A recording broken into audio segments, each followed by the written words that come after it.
Hey everyone. Hope you all had a great Mardi Gras this week. We know that many of you were probably off this week or maybe you had a short week, but thank you for joining us today. This is Stephanie Loop. I work with the Department of Education in school food service. So this is a school food service training today that we're going to be discussing. And we're going to cover both health inspections and we're going to cover meal denials today.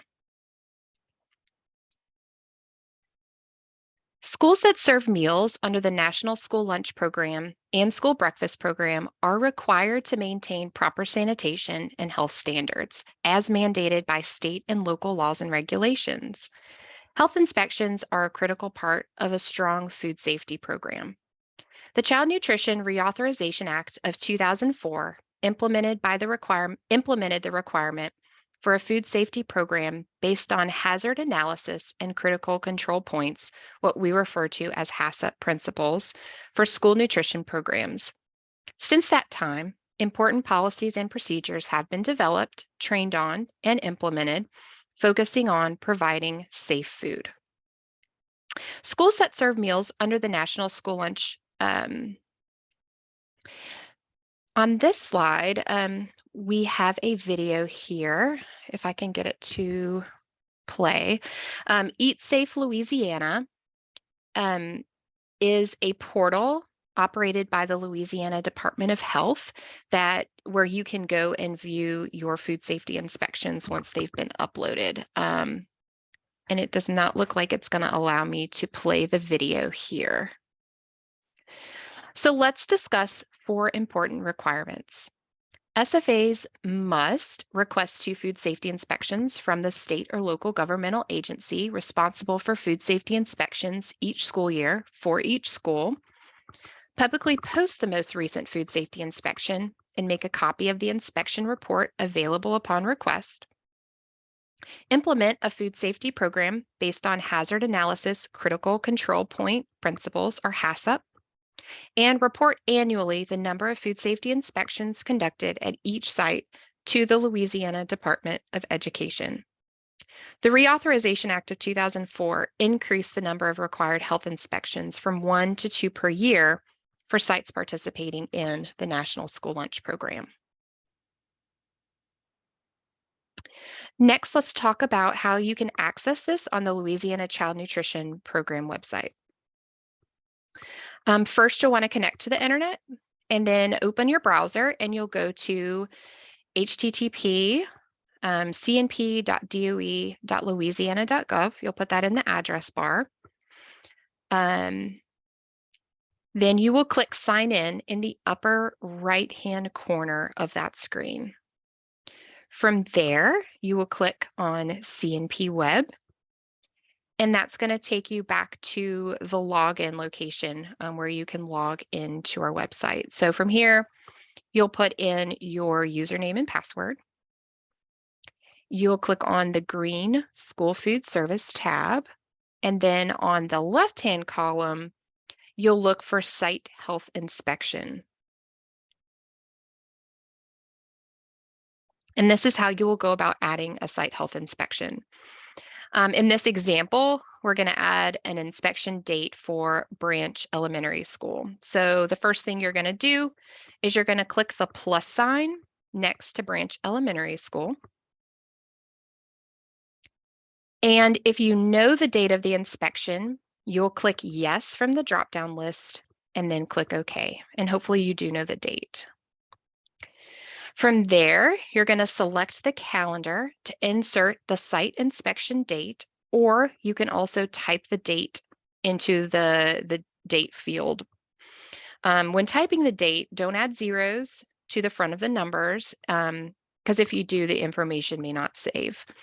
And then from there, you'll click the blue check mark to save it, as indicated on this slide. Now you're going to see a blue arrow to the left of the plus sign next to Branch Elementary, and the blue arrow is going to be your indicator to tell you that an inspection date has been added. Okay, now we will discuss how to edit a site health inspection. So to edit existing information, you will click the blue arrow to the left of the plus sign. So we're looking at Branch Elementary again. Maybe we put in the date for Armstrong Middle School, and now we want to give the correct date on Branch Elementary. And then you're going to click the edit button, which is that little pencil icon. From there, you'll click on the calendar, or you can type in the date to make your changes. And then again, you'll click the blue check mark to save changes. So you can edit if you find out that there was an error, you had the wrong date, you can go back in and edit those dates. And then you're going to click OK to save your edits. All right, now what do you do if you need to delete a site health inspection? For deleting a site health inspection, you're going to click the blue arrow to the left of the plus sign. Then you're going to click the edit button, which again is the pencil. And then from there, you're going to click looks like we're missing a step. So from there, you're going to click the delete button next to the pencil. And then you're going to say delete this inspection entry, and you're going to click OK, and then OK again. Okay, so what happens when you have made your 2 requests for health inspections and you don't have 2 to report? What do you do then?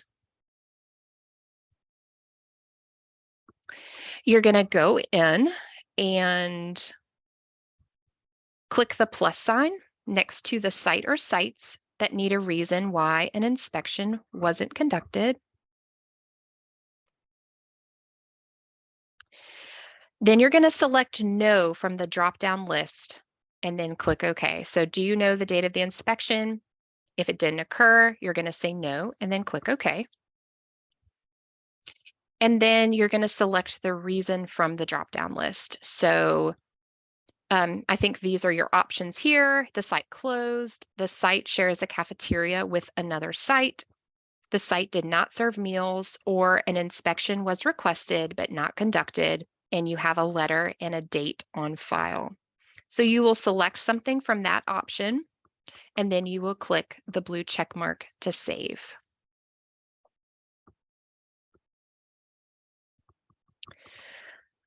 So you are going to get some reminders about getting these health inspections put into our C&P system. There's going to be a March claim for reimbursement reminder. A reminder is going to appear prior to submitting that March claim, asking if there are any current year health inspections that need reporting in the C&P website, and you must provide a response on that. And then for the next month, for April, sponsor users will not be allowed to submit claims beginning in April until health inspection reporting has been done for each NSLP approved site. If both required inspections have been completed per site, report dates that have occurred. So you'll go in and do that reporting just like we discussed. Now, if 2 site inspections have not been completed, please make sure to contact the local health department regarding the completion of the remaining required inspections and document that in the C&P website. The state agency, we here at LDOE, we do have a deadline to submit all of this data to USDA. We are required to collect it. That's why we're asking you to do it. And it is the responsibility of the School Food Authority to request 2 food safety inspections from their local sanitarian office and document their efforts. For those agencies that fail to obtain the 2 mandatory food safety inspections, the LDOE will request documentation from those sponsors to show that they've made every effort to comply with federal requirements. SFA should document their requests in writing for proper documentation of their efforts to obtain those health inspections. Failure to comply with these rules will cause a finding on an administrative review and also can result in withholding of funds until that has been completed. All right, so now we're going to go into the next portion of this training, which we were expecting to be pretty short today, where we're going to talk about adding in a meal denial. And I will open it up for questions at the end.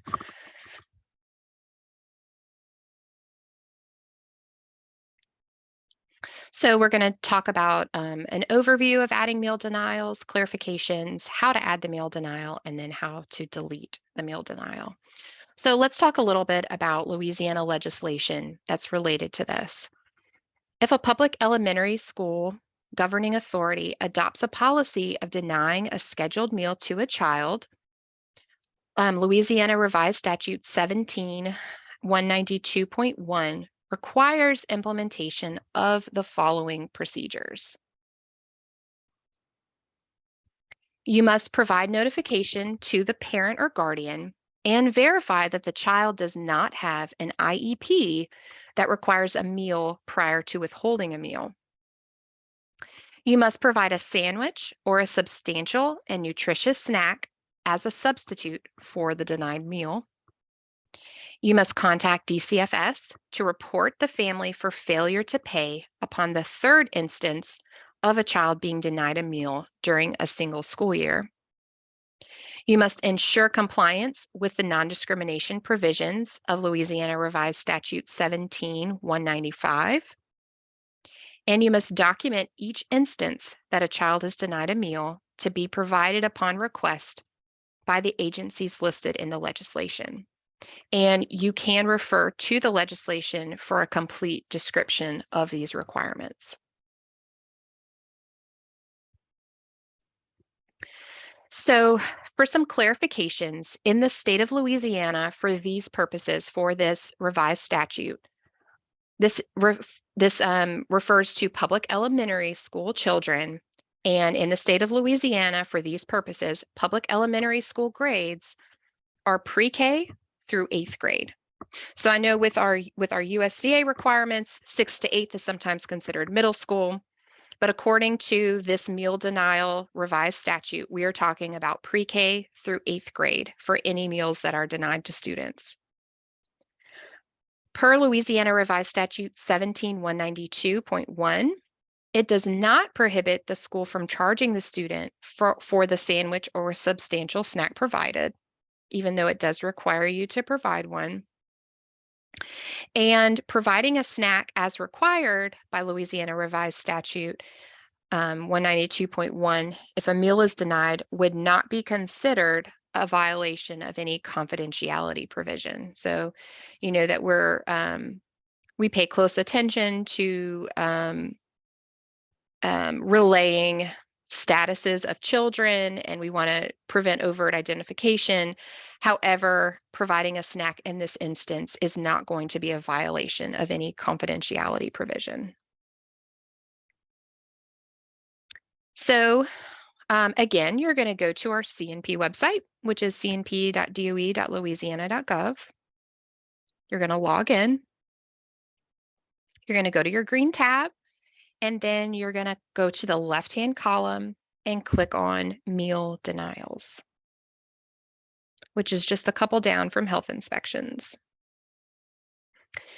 From there, you're obviously going to change the program year, make the program year current, and you're going to select yes that you want to add a meal denial. The default answer is going to be no. And then you're going to complete all of the information in the fields below. You're going to give the site name, the denial date, the meal type that was denied, the child's age and grade, their eligibility status, the notification method that was used.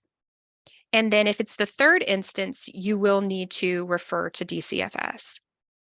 And then you also will list from the dropdown a reason for the denial. And then you will click the checkbox, and then you will click OK.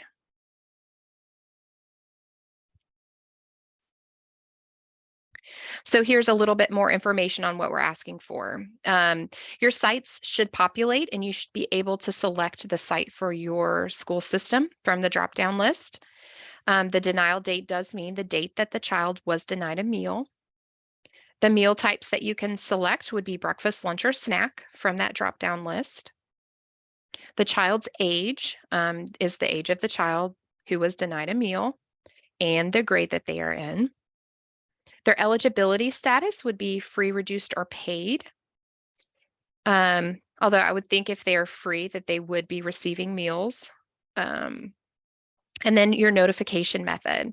So from there, you're going to select email, telephone, fax, or in person from the drop-down list. And what this is referring to is how the parents were notified that their child was denied a meal.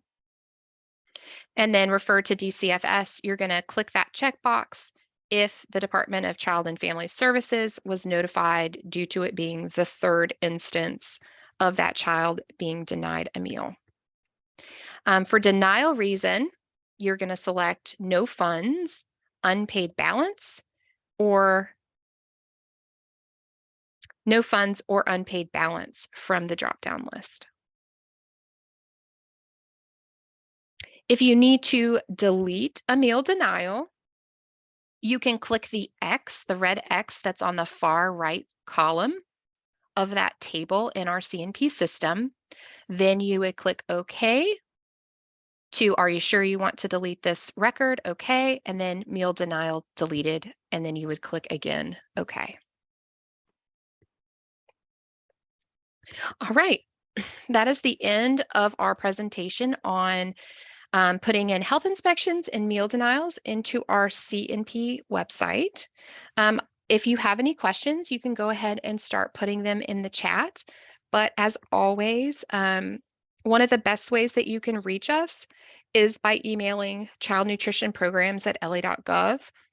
We keep a really close eye on those emails that come through, and we're able to identify someone that's available to answer your question.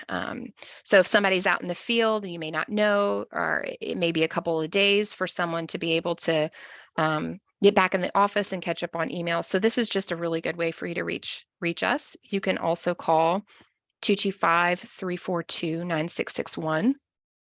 But does anybody have any questions about either health inspections or meal denials?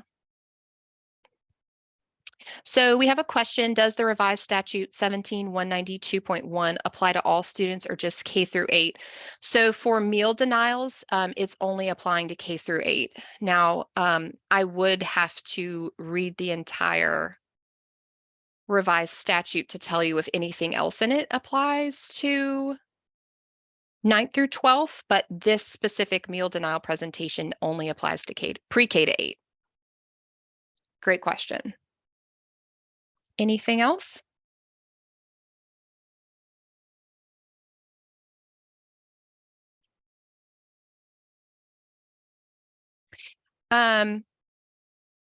So we have a question, what do we need to do for high school denied meals? And I would answer that by saying it does not need to be reported in our C&P website. However, if meal denials do occur at your school, you should have some type of policy on how that's handled internally.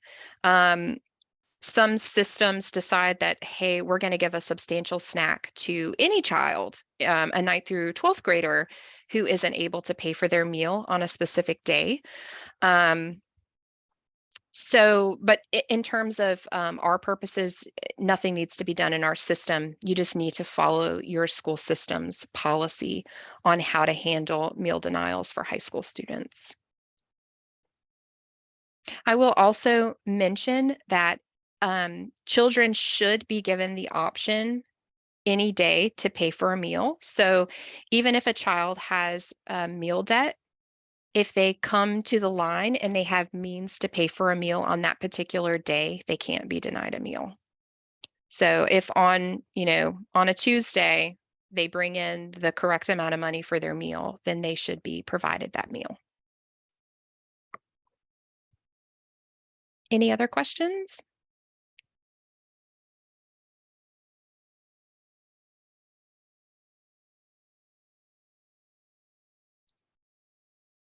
All right. I will say in March, we've got a busy training calendar. I hope that you will all go back to Louisiana Fit Kids and register for trainings that we have coming up in March. We do have several summer trainings coming up. We've got our monthly call on Tuesday, March 7th. We've got our office hours on Wednesday, the 8th. We've got returning summer sponsor training we're offering 2 sessions. One will be on Thursday, March the 9th. The other will be on Thursday, March the 23rd. And I would certainly encourage anyone who is considering doing summer feeding to also attend our session on Tuesday, March the 21st on the final rules. So there are some changes to summer feeding this year. And this will be a comprehensive look at what those changes are going to look like. So I would encourage everyone to attend that in addition to SFSP record keeping on the 30th. So summer is coming fast and furious. We know that your boards are probably discussing what y'all are going to do for summer, or you may be in discussions with your superintendent. But be thinking about it now because it'll be here really, really soon. Thanks so much for joining today. If you have any questions, again, please email us or give us a phone call and we'd be happy to discuss. Thank you.